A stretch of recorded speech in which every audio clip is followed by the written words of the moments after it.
What's going on, everyone? Welcome back to another episode.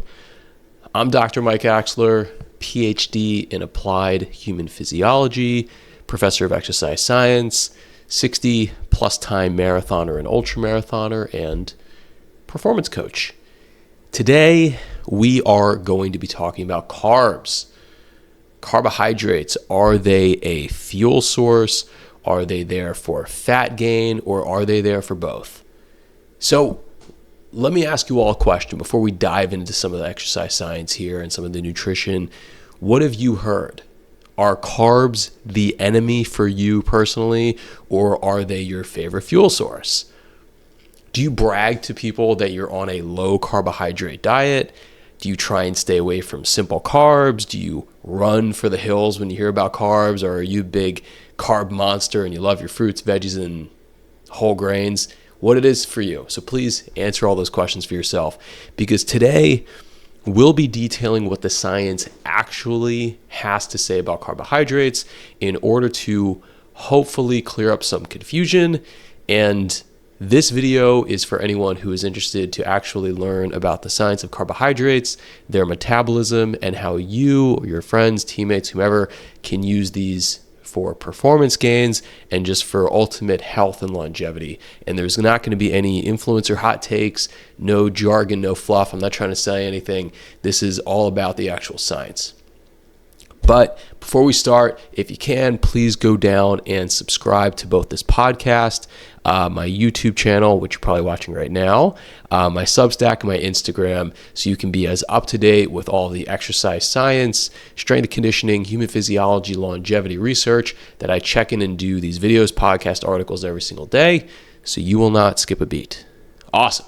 With that, let's begin. So first question we are going to try and answer are carbs fattening? And this is really going to be dependent upon the context, the type of carbs we're talking about, your level of activity, and who you're talking to. Carbs, number one, do not equal fat gain by default. Carbohydrates are made up of monosaccharides, disaccharides, and polysaccharides. The monosaccharides, which are the simple units or the simple monomers, so to speak, of carbohydrates, we have glucose, fructose, and galactose. Those are the simple sugars that our blood needs, our blood sugar needs just to function. So if you eat carbohydrates or anything that contains carbohydrates, you will be getting in glucose. Our central nervous system, so our brain and our spinal cords, as well as our muscles, only run off of glucose. So if you or anyone else has ever gone into like keto mode or has tried to completely cut out carbs, you will know that you have like this kind of keto flu, this keto brain fog, this malaise and low energy, because when you're not getting in glucose, that primary monosaccharide from carbohydrates, you feel groggy in the head, you feel slow, you feel lethargic. We need glucose. And if we do not give ourselves glucose and we only provide ourselves with proteins and with fats, we go through a process known as gluconeogenesis. So creating glucose from non-glucose precursors. That's a homeostatic mechanism to quite literally just keep us alive. It can keep us alive, but it's not advantageous. So we need carbohydrates in order to live. But continue listening, because we don't need junk food and we don't need soda and candy. We need the healthier stuff, but we're going to get there. And lastly, on how carbs do not equal fat gain by default, we can get energy or calories, so to speak, from fats and from proteins, but they don't really give us a ton of like that pizzazz, fast acting energy our muscles need to perform like carbohydrates. And that's a process known as glycolysis, that anytime you're like running, lifting, doing something intense, your body preferentially burns off carbohydrates for energy and lesser so the fats and the proteins. What really causes fattening though is being in a caloric surplus. We know that if you take in more calories than you expend, you will put on weight.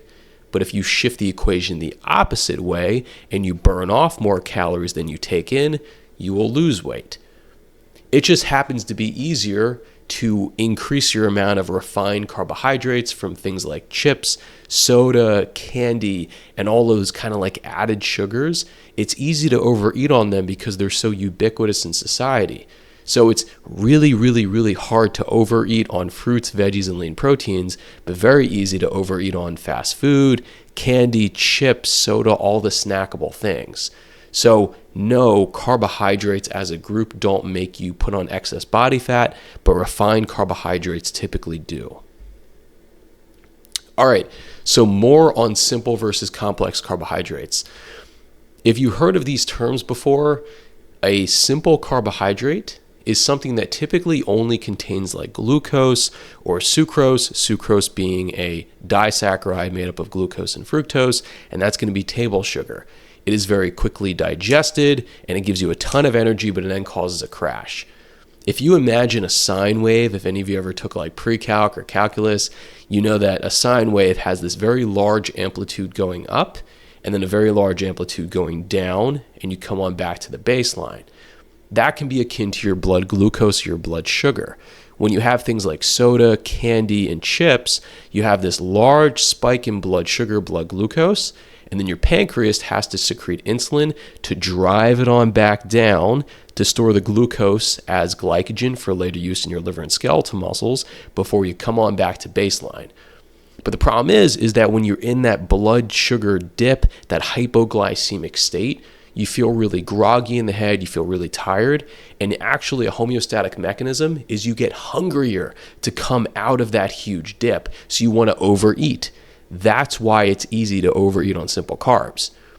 But with complex carbohydrates, so fruits, veggies, and whole grains, and fruits are made up of fructose, which is a different monosaccharide. Vegetables are made up of cellulose, which is a different polysaccharide than just straight up glucose.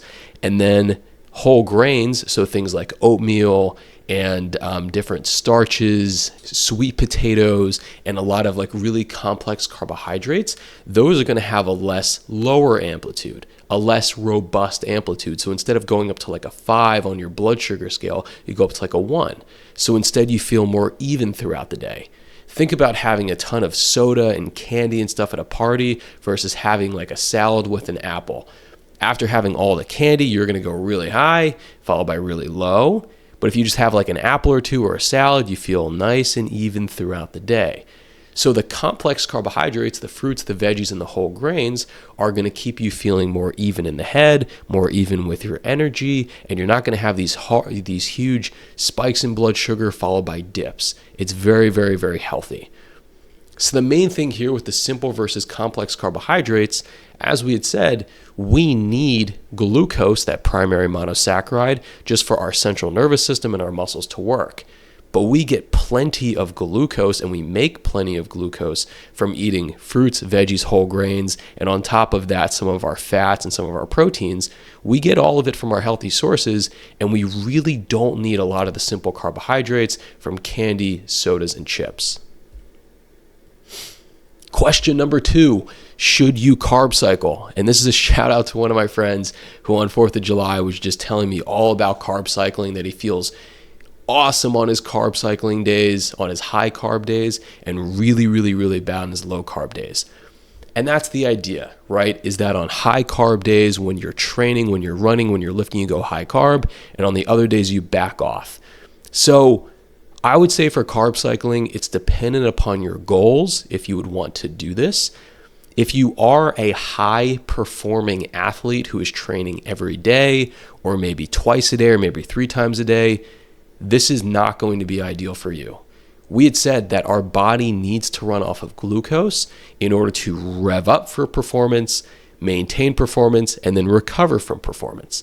Carbohydrates are the only way to do that. And the best athletes have the highest carb diets. Just look at marathoners and ultramarathoners and triathletes. They have like 80 to 90% of their diet coming from carbs. If you are relatively sedentary though, you may not need as many carbohydrates, so you can probably get away with a lower carb diet. Or even this, who might benefit from this are type 2 diabetics. The issue with type 2 diabetes, which is marked by insulin resistance, is that your body either doesn't make insulin anymore, so your pancreas just hates you and stops making insulin, or your body stops responding to exogenous insulin if you shoot up with insulin from like a doctor or something.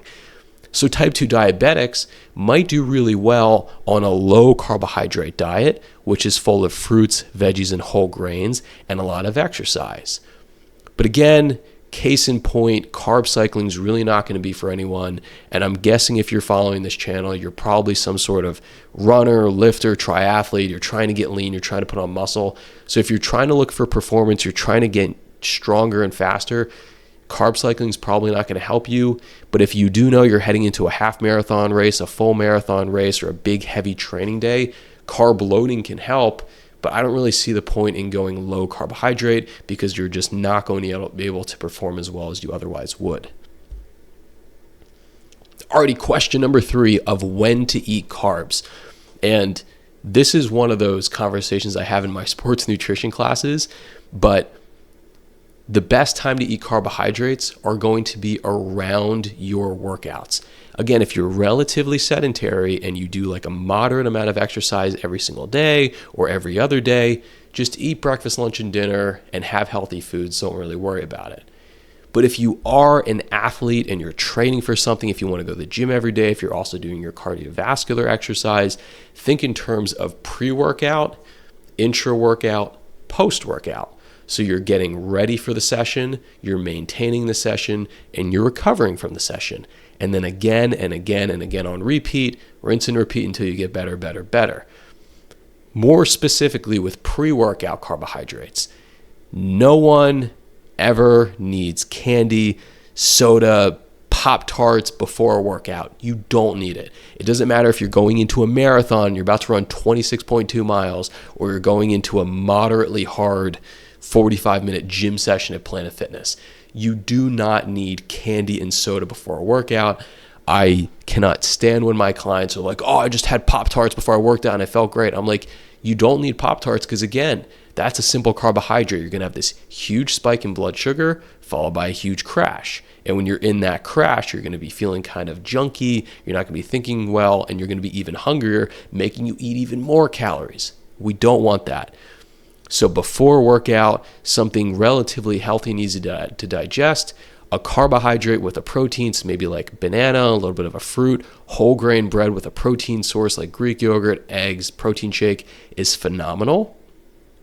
For your intra-workout, if you are going for a pretty long workout over 60 minutes, maybe something like Gatorade, a sports drink, a gel, or a block might help you. But in general, unless you're going out for a longer run or a longer bike ride of 60 minutes, then focus on the intra-workout. But again, if you're just like a casual exerciser going to the gym for 45 minutes, you probably don't need anything intra-workout. And then post-workout. Post-workout is very similar to pre-workout, but post-workout you can add in a little bit more fats. But same thing, post-workout, go with a nice protein source. It doesn't have to be fast digesting like whey. It could be any complete protein source coming from dairy, poultry, meat, fish, whatever. It's all good. And for the carbohydrates, again, go for the fruits, the veggies, the whole grains. Bypass the candy and the soda. You're all good. Alrighty, to summarize this, context is going to be everything. Again, the big thing here is please do not cut out carbohydrates if you don't need to. The way that I like to look at our health as a whole is like a table or a stool with 3 different legs. If one of the legs is your nutrition, another leg is your activity, and another leg is your rest and recovery. If you end up taking away one of those legs completely, the table or the stool falls. Same thing too with your diet. If one of the legs is your protein, another one is your carbohydrates, and another one is your fats, your big 3 macronutrients, and you take one away, everything falls. Or if you shorten one of those legs too much, again, the table falls. So the main thing here is that we need a nice, hearty, healthy balance of our carbs, our proteins, and our fats. And with carbs specifically, please go for the complex carbohydrates. Go for any fruit, any vegetable, and any complex carbohydrate source like oatmeal, quinoa, whole wheat bread, sweet potatoes, things like that, it is all good. Our central nervous system, so our brain and spinal cord, as well as our muscles, only runs off of glucose. That is non-negotiable. So if you want to think more clearly, you want to exercise the best you can and just be a healthy person, eat your good, solid, healthy carbohydrates. And also, age, training goals, all of this matters. If you are someone who is a very intense exerciser, you exercise every day of the week, sometimes twice a day, 3 times a day, you're going to need more carbohydrates, maybe 70, 80, 90% of your diet. Whereas if you're someone who's very moderately active, maybe only 40, 50, 60% of your diet can be carbohydrates. But in general, the healthy carbs. Awesome. TLDR, if you just want to skip to this portion of the video, number 1 is eat healthy carbs that support your training, right? Bypass the candy, bypass the soda, bypass the chips, only have that fun foods with friends and family. But in your spare time, when you are doing the best that you can, eat your fruits, veggies, and whole grains. It doesn't matter what kind of fruit, vegetable, or whole grain, eat them all. They're phenomenal. Number 2, avoid trendy, fear-based dieting. If you cannot cut out carbohydrates for the next 50 years, why are you going to cut them out for the next 5 or 6 days? You don't need to shred down to some crazy low body fat to take your shirt off at the pool. No one's looking at you. Focus on showing up every day and being healthy every single solitary day. As we know, consistency wins, and that's what wins over the course of your lifetime. And lastly, with the TLDR, please make sure to like, subscribe, and share this video with a friend who may need to hear it.